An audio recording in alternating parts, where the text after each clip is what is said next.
Hello friends, welcome back to my channel. আশা করি সবাই ভালো আছো, আমিও ভালো আছি। তো সুখেন কি দিচ্ছে না, সত্যিকারের এইরকমভাবে আক্রমণাত্মক ভঙ্গিতে কেউ আসবে সুখেনের মতো, এটা কিন্তু আমাদের মানে চিন্তাতেও ছিল না, তাই না? এই মুহূর্তে সুখেনের এন্ট্রি আমাদের কাছে আমাদের কি বলবো, কাজের একটা মোড় ঘুরিয়ে দিয়েছে। একটা ঝোড়ো হওয়ার মতো সুখেনের আবির্ভাব ঘটলো আমাদের ওয়াইটি কন্ট্রোভার্সি সেকশনে। তো সুখেন যা করতে চাইছে, আশা করি ভগবান ওর পাশে থাকবে এবং ওকে ওর কাজে সাফল্য এনে দেবে। তো সামান্য একটা ছেলে যেভাবে ঘুরে দাঁড়িয়েছে, আমি সামান্যই বলবো, সেভাবে সুখেনের পরিচিতি তো ছিল না যদি না এই বিভিন্ন লোকজনের হাতে ওর এইভাবে নিগ্রহটা হতো। যাই হোক, ওর ভাগ্য ভালো, ও বেঁচে বেরিয়ে আসতে পেরেছে এবং এখন শক্তি সঞ্চয় করে ও কি বলবো, ওর বিরুদ্ধে যা যা হয়েছে এবং অন্যান্য যাদের বিরুদ্ধে হচ্ছে বলে ও মনে করছে ওর তরফ থেকে, ও তাদের জন্য লড়াই করবে বলে ঠিক করেছে এবং লড়াই করা শুরু করেছে। তো খুব ছোটোর মধ্যে ভিডিওটা করব, তোমরা দেখো, অবশ্যই স্কিপ করো না, কারণ বেশি বাজে কথা বলার স্কোপই নেই এই ভিডিওতে। জাস্ট সুখেন কী করতে চাইছে এবং কাদের কাদের জ্বালা ধরছে সেটাই জাস্ট তুলে ধরবো তোমাদের সামনে। তো যার জ্বালা ধরার তার তো জ্বালা ধরেছে, অন ক্যামেরা আমরা দেখতে পাচ্ছি কিমাকে। আর যার জ্বালা ধরেছে কিন্তু যেটা আমরা দেখতে পাচ্ছি না এবং সে ক্যামেরায় আসতেও চাইছে না, সে তো সবাই চেনো তাকে, ভেকু স্বয়ং। তো ভেকু আসছে না, অবাক লাগছে না? সুখেন এত কথা বলছে, এত লাইভের মাধ্যমে বেকুর মুখোশ খুলে দিচ্ছে, বেকুর ষড়যন্ত্র ফাঁস করে দিচ্ছে এবং কিমার ষড়যন্ত্র ফাঁস করছে, সঙ্গে আরও অনেক কিছু করছে। তো সবটাই তোমাদের কাছে ক্রমশ ক্লিয়ার হয়ে যাচ্ছে এবং আরও অনেক কিছু ক্লিয়ার হয়ে যাবে সামনের দিনগুলোতে। তো সেই মুহূর্তে দাঁড়িয়ে কিমা তার মতো করে অবশ্যই তার বহিঃপ্রকাশ ঘটাচ্ছে ওর ভিডিওর মারফত, ওর লাইভের মারফত। কিন্তু ভেকু যে বলতে গেলে খেপে যাওয়ার কথা, যার বাস্ট করার কথা, সে কিন্তু ভীষণই চুপচাপ হয়ে গেছে। কেন? তাতে কি সবার মনে করা উচিত ভেকু পালালো? না, মোটেও না। তো সবটাই শোনো, আস্তে আস্তে বুঝতে পারবে। আশা করি সুখেন অবশ্য করেই আজকের সকালের একটা ভিডিওর মারফত পুরোটা ক্লিয়ার করে দিয়েছে, মানে কি হচ্ছে বা কে কী ভাবছে। খুব মজার ভিডিওটা করেছে, যেটা আমরা দেখেছি, সবাই মোটামুটি দেখে থাকবে। তো কিমার সম্বন্ধে যা যা বলেছে তা আমাদের সন্দেহ প্রথম থেকেই ছিল, এটা তো একদম আমাদের কাছে পরিষ্কার যে ওর একটা কিছু ইলিগাল রিলেশন রয়েছে বা চলছে, যেটা আমরা ভাবছিলাম যে কী ব্যাপার, একজন কন্ট্রোভার্সি ক্রিয়েটার একজন ব্লগারের বাড়িতে এত যাবে কেন, তার সঙ্গে সমস্ত জায়গায় ঘোরাফেরা করবে কেন, বা তার এত সহজ সরল এন্ট্রি হবে কেন একজনের বাড়িতে। স্বাভাবিক, কারণ তার সঙ্গে আরও একজন গেছিলো, আমরা সবাই না, মনে থাকবে কিনা জানি না, কেউ একজন গেছিলো এই কিমার সঙ্গে একদম প্রথমে, সে কিন্তু তার যাওয়া বন্ধ করে দিয়েছে। বা আরও মাঝখানে পিকনিকের জন্য অনেক ক্রিয়েটার গেছিলো বেচুর বাড়িতে, তারাও কিন্তু খুব একটা যায় না। যায় কি এই কিমা? কেন, কিসের জন্য? এটা তো একটা মানে বিশাল আমাদের মনে কৌতূহলের সৃষ্টি করে যে হোয়াই কিমা সেখানে এত মানে অবারিত দ্বার পাচ্ছে কেন, কিসের জন্য? এর পেছনে কারণ কি? কারণ এ তো শুধু কন্ট্রোভার্সি ক্রিয়েট করবে, কন্ট্রোভার্সি করবে, কিন্তু এ তো কোনো আইনের লোকও নয়, কোনো প্রশাসনের লোকও নয় যে হেল্প করবে, তাই না? তো এই কেন, তা এই যে কেন, এখান থেকেই শুরু হয়েছে তোমার সন্দেহের বহিঃপ্রকাশ। এবং আমরা সন্দেহ করেছি, কিন্তু যেহেতু আমাদের হাতে প্রমাণ নেই, আমরা ওই সন্দেহটার মধ্যেই আবদ্ধ থেকেছি, এর বাইরে বেরোতে পারিনি, ঠিক আছে? এরপরে কি হলো, দিন বয়ে যাচ্ছে, সময় বয়ে যাচ্ছে, আরে ভাই মাথার উপরে তো ভগবান আছে। সে এই সুখেনের মাধ্যমে সত্যিটাকে বাইরে নিয়ে আসলো এবং সুখেন বলতে শুরু করে দিল যে আমাদের কিমা এই বেচুর সঙ্গে কিছু অবৈধ রিলেশনে জড়িয়ে গেছে। এবং আমরা কিছুদিন আগে কিমার ভিডিওতে বা কিমার চ্যানেলের ভিডিওতে যাই বলো না কেন, সেখানে আমরা দেখেছি কিমার কিছু মাইন্ড ডিস্টারবেন্স, কিছু ব্লগ এসেছিলো যেখানে কিমা বলেছে তার ভাল লাগছে না, তার সংসারে অশান্তি চলছে, তার হয়তো সংসারে আর থাকা যাবে না, সংসারে সে থাকতে পারবে না, তার বাড়িতে অশান্তি হচ্ছে। এমনকি সে এত বছর সংসার জীবনের, যেখানে কিনা তার ছেলে মেয়ে স্বামী, ছেলের বউ নিয়ে সংসার, যদিও তার ছেলের বউ তার সঙ্গে থাকে না, মেয়ে একমাত্র থাকে, তবু এই সংসারে সব মানিয়ে গুছিয়েছিল। তার আজকের এই সময়ে দাঁড়িয়ে, এই ঝামেলার মধ্যে দাঁড়িয়ে তার মনে হচ্ছে সে এই বাড়িতে আর থাকতে পারছে না। কারোর কথা শুনে কেন থাকবে, কেন লোকের মানে বাধা নিষেধ মানবে, কেন লোকের কথা শুনবে, ঠিক আছে? এগুলো তার মনে তোলপাড় করছিল এবং কোথাও না কোথাও সে বলেছে যে টিনার লাইফস্টাইলটা তাকে খুব মানে অ্যাট্রাক্ট করছে। তো কোন লাইফস্টাইল, এইখানে আমরা একটু বুঝতে ভুল করেছিলাম। আমরা ভেবেছিলাম টিনা এখন যে ভালোভাবে রয়েছে, অর্থাৎ ভালোভাবে রয়েছে মানে এরকম শ্বশুরবাড়ির নিগ্রহের মধ্যে নেই, ওর বাবা মার কাছে রয়েছে, বাবা মার আদর আহ্লাদের মধ্যে রয়েছে, নিজের মতো স্বাধীনভাবে কাজ করতে পারছে, নিজের রোজগারের পয়সা নিজের মতো করে জমাতে পারছে, ইনভেস্ট করতে পারছে, খরচ করতে পারছে, ঘুরতে পারছে, ইচ্ছা মতো খেতে পারছে। এই যে একটা নিজের মতো নিজে থাকা, নিজের মতো নিজে বাঁচা, ঠিক আছে, সেই জায়গাটা হয়তো এই কিমার ভালো লাগছে। কিন্তু না, আমরা ভুল বুঝেছিলাম। আজকের ডেটে দাঁড়িয়ে নিজের স্বীকার করতে কোনো লজ্জা নেই, আজকে আমরা ভুল বুঝেছিলাম। কিমার কোন লাইফটা ভালো লেগেছিল? কিমার ভালো লেগেছিল টিনার এই যে বেরিয়ে যাওয়ার আগের যে লাইফটা, অর্থাৎ বেচুর বাড়িতে বেচুর বউ হিসেবে থাকার বিবাহিত লাইফটা কিমার ভালো লেগেছিল। সে ভেবেছিল ওই রকম বাড়িতে গিয়ে যদি থাকা যায়, এই রকমভাবে সংসার করা যায়, এই রকম কম বয়সী একটা ছেলেকে যদি হাজবেন্ডের মতো করে রাখা যায়, এই রকম শাশুড়ি যে কিনা দিনে রাতে রান্না করে মুখের সামনে খাবার ধরবে, এই রকম শাশুড়ি যদি সঙ্গে থাকে এবং শ্বশুর যে কিনা মুখে সবসময় সদা হাস্যবান মুখে তার সামনে বসে তার কথা শুনবে, এবং অবশ্যই আমাদের বাচ্চা ছেলেটার মতো একটা ছেলে তার সঙ্গে সঙ্গে ঘুরে বেড়াবে, এটা কি চেয়েছিল? না, আমাদের সুখেন্দু বলেছিল এটা কিমা চায়নি। সে চেয়েছিল যে যেন তেন প্রকারে ওই বাচ্চাটাকে তার মার কাছে পাঠিয়ে দিতে।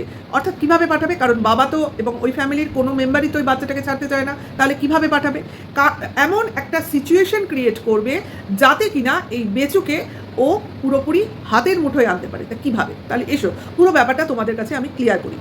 দেখো, প্রথম দিকে বেচু যখন এইসব কেস কামারির মধ্যে ছিল, একদম প্রথম দিকে, আমি সেই সময়ের কথা বলছি, তোমার নভেম্বর 2023-এর নভেম্বর ডিসেম্বর এবং 2024-এর জানুয়ারি ফেব্রুয়ারি, ঠিক আছে, ওই যে 4-5 মাস সময়টা, মার্চের আগে পর্যন্ত, অর্থাৎ ভেকুর আসার আগে পর্যন্ত যে টাইম স্প্যানটা ছিল, সেই সময়ে বেচু যে লিগাল টিম নিয়ে কাজ করছিল, সেখানে কিন্তু কিমার খুব একটা হস্তক্ষেপ ছিল না।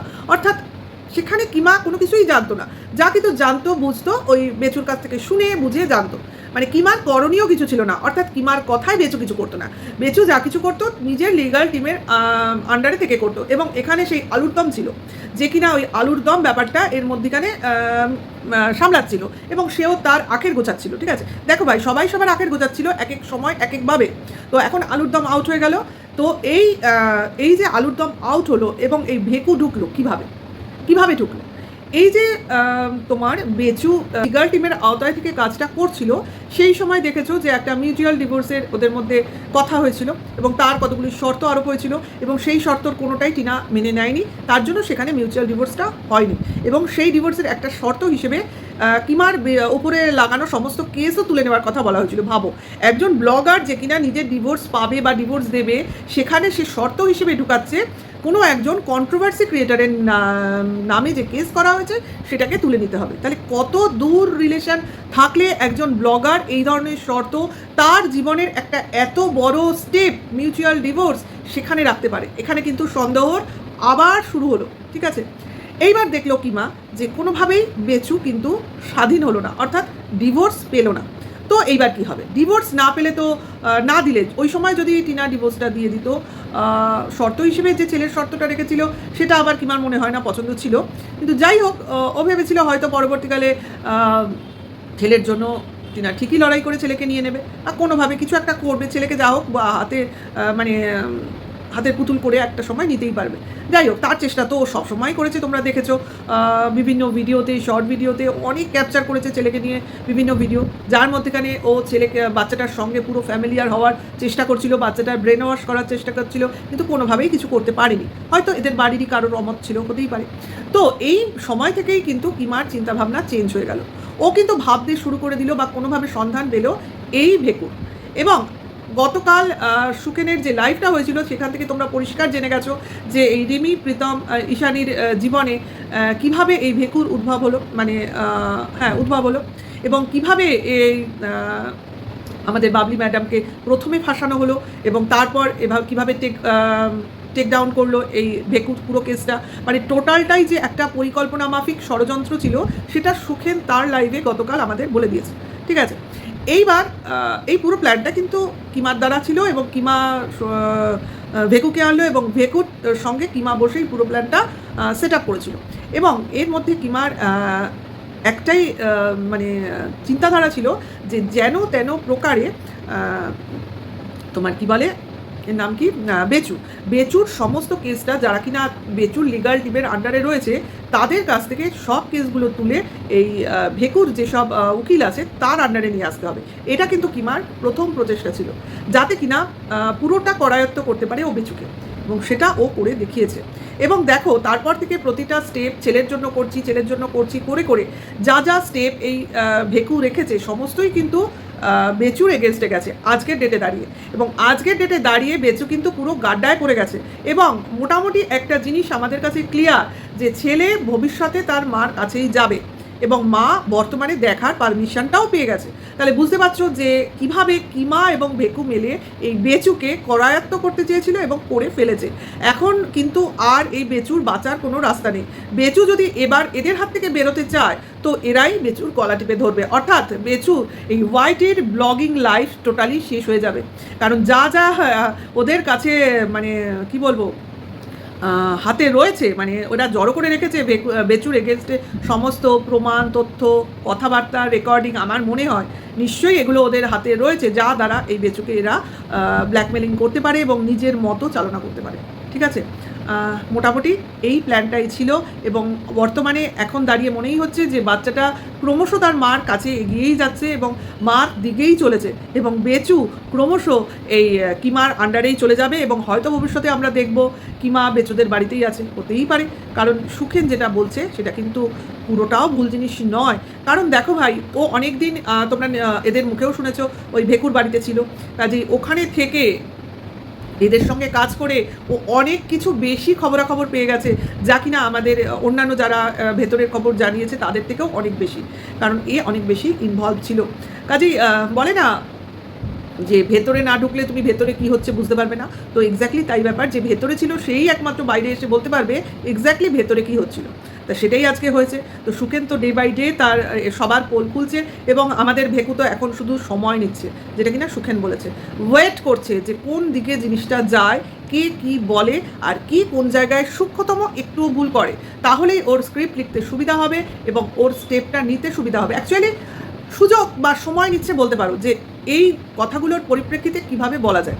কারণ এখন যদি এই মুহূর্তে লাইভে আসে তো যেভাবে মানুষ থেকে ধরবে কমেন্টসের মাধ্যমে, তো ভাই ওই যে হাসি মুখটা বজায় রাখা খুবই মুশকিল হয়ে যাবে। আর কিমা যেই আস্ফালন করছে যে তোদের কাছে যা যা ভিডিও ফুটেজ আছে সমস্ত বার করে দে, কোনো স্ট্রাইক দেবো না, কোনো কেস হবে না, শুধু ভিডিও ফুটেজ দেখতে চাইছি, আদৌ করেছি কিনা এগুলো জানতে চাইছি। আর তুই করেছিস কিনা তুই জানিস না, তুই ভিডিও ফুটেজ দেখতে চাইছিস কেন?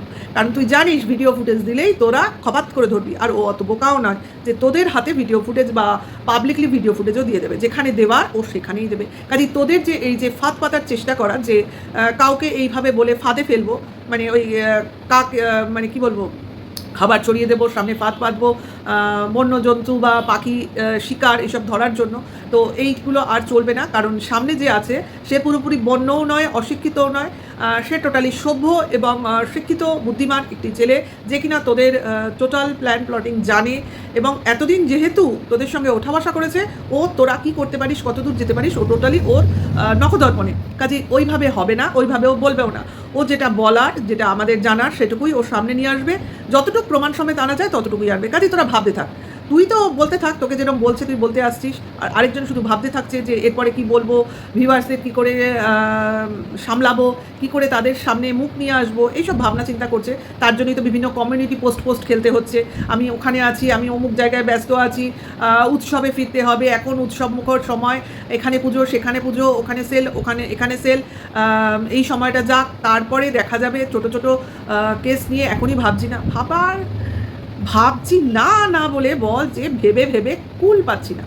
ঠিক আছে, কারণ কিমা বলতে থাকছে যে কি করেছি আমার মনে নেই, কারোর গায়ে হাত দিয়ে কথা বলেছে কিনা, কারোর কোলে উঠে পড়েছি কিনা। ভাই কি বলছে এইসব কথা, নিজের মুখে নিজেই বলে দিচ্ছে, আর ওর আর কি নতুন করে ভিডিও ফুটেজ দেখাতে হবে? তাহলে বুঝতে পারছো রিলেশনটা কত দূর গভীর। এ নাকি আবার বেচুকে ভাইফোঁটা দিয়েছে, আবার নাকি রাখি পরিয়েছে। এর মুখ না গাটার কে জানে ভাই, নর্দমার থেকেও বেশি নোংরা। যাই হোক, এইসব লোকজন দেখলে জাস্ট গা ঘিনঘিন করে, কথা বলতেও ইচ্ছা করে না। কিন্তু ভাই ওয়াইটিতে ভিউয়ার্সদের সামনে এইভাবেই তথ্যগুলো আমাদের তুলে আনতে হবে, কারণ এদের হাত থেকে সাবধান। সেই আমাদের সোমালির কথা বলতে হয়, হাত ধরে থেকো, না ছেড়ে দিলে কিন্তু বিপদে পড়েছে বেচু। ভাই তার দিদি তো তার দিদির মতোই কথা বলেছে না, কিন্তু ভাই তো সামলাবার নয়, তার সামনে মোহ, তার সামনে মায়া, যে কিনা নিজের বউকে উপেক্ষা করে একজন বড় নারীর প্রতি আসক্ত হয়ে গেল। না, এটাকে আমি প্রেম ভালোবাসা বলবো না, না সেটা বেচুর দিক থেকে নেই, যেটা আছে সেটা হচ্ছে আসক্তি, আমার যদ্দূর মনে হয়। ঠিক আছে, কারণ আমি তো বুকটুকে বলতে পারি না, প্রমাণ তো সময় আসবে। আর সবটাই আমাদের অনুমান করে বলতে হয়, কারণ এ বলছে, সে বলছে, প্রতিটা লোক বলছে, তাহলে সব লোক বাজে বলছে আর যার নামে বলছে সেই একমাত্র ঠিক বলছে? এটা তো হতে পারে না ভাই। কারণ ডাল মে তো কুচ কালা হ্যায় না, কুচ কালা হ্যায় কে পুরা ডালই কালা হ্যায়, এ তো সময় আনে পার পাতা চল যায়গা। তো ঠিক না, এখনকার জন্য এটুকু। খুব তাড়াতাড়ি দেখা হবে আবার নতুন করে নতুন একটা ভিডিওর সাথে তোমাদের সঙ্গে আসবো। আর ভালো লাগলে লাইক কমেন্টস করুন, এই ভিডিও করুন। Tata, by.